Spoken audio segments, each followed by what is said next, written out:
And this is Mark Schwartz from MTC Media asking the question, is the PGA Tour being hypocritical? So it was reported that there are going to be some changes coming to the tour. Top players will commit to at least 20 events, and the schedule will include 8 elevated events plus 4 additional ones, and there's will carry purchase of 20 million. Expansion of the PIP, which is Player Impact Program, will now award 100 million to up to 20 players, which is a difference from 50 million for 10 players, and then the guaranteed league minimum of $500,000 per player. So look, those are things I'm sure you've heard by the time of this broadcast of the changes. But what it did is it led to, I believe it was Lee Westwood calling the tour a bunch of hypocrites. And that's a legitimate question, because now for all the things that you were saying, oh, players got to earn it, this and that, live golf is an exhibition, so on and so forth. What live golf has done is it has given the players on the PGA Tour, the same players who some criticize the live golf players for going over there, it's given them some leverage. And out of this leverage, with Tiger Woods being a big voice in it, the PGA Tour is looking to kind of change things. And again, it goes down to whether you believe these guys are independent contractors or not. But the PGA Tour understood that it needed some live golf type of things to kind of stem the tide of guys leaving. Now, you know how I feel. I don't think that people leaving hurts the PGA Tour as much as has been made out to be. Yes, the PGA Tour can be name driven, but it's also a type of thing where it's who's the next name. The next name could be in college. I remember Jordan Spieth when he played in high school and stuff like that. So it's the next name. It's not always the current name. It's the next name in the bridge. And I really thought that the PGA Tour was fine with that, but that's neither here nor there.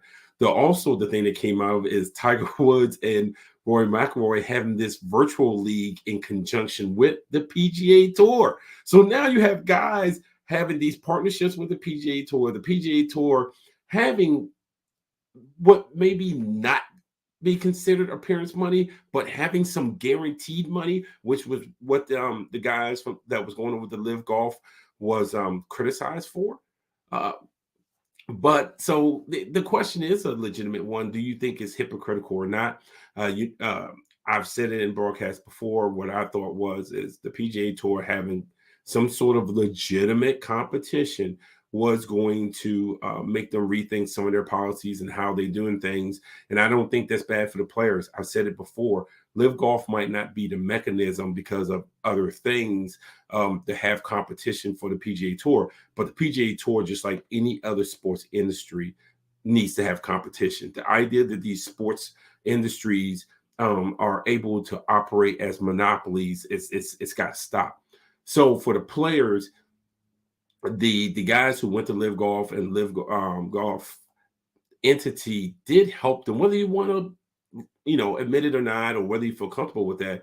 It did help the players get leverage, and it made the PGA Tour rethink the way they do things, and frankly to modernize, because they're not modern. It's that still that 1960s 1970s thinking of you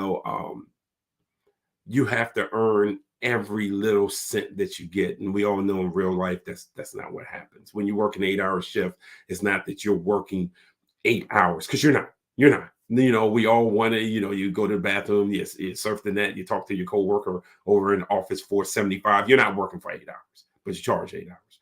And these guys, their brand is themselves, which means that their time should cost money. I have no problems with their time costing money, not just the performance, them being there, because that does add to these TV contracts that the PGA Tour is getting, frankly, rich off of. Now, the one thing that I'm interested in watching going forward is, does the PGA Tour stay a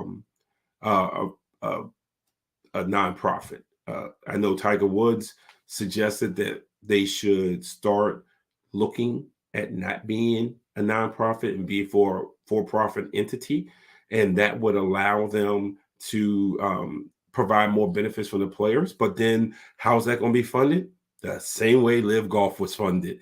You're going to have these big time investors and funds and stuff that's going to have to underwrite that stuff.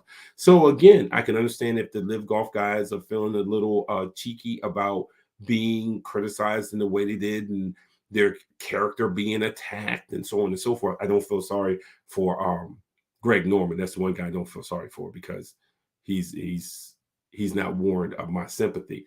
But those guys, they have a valid point, and they do have a valid point to ask if the PGA Tour is being hypocritical in some of the changes they made in lieu of what they said about live golf.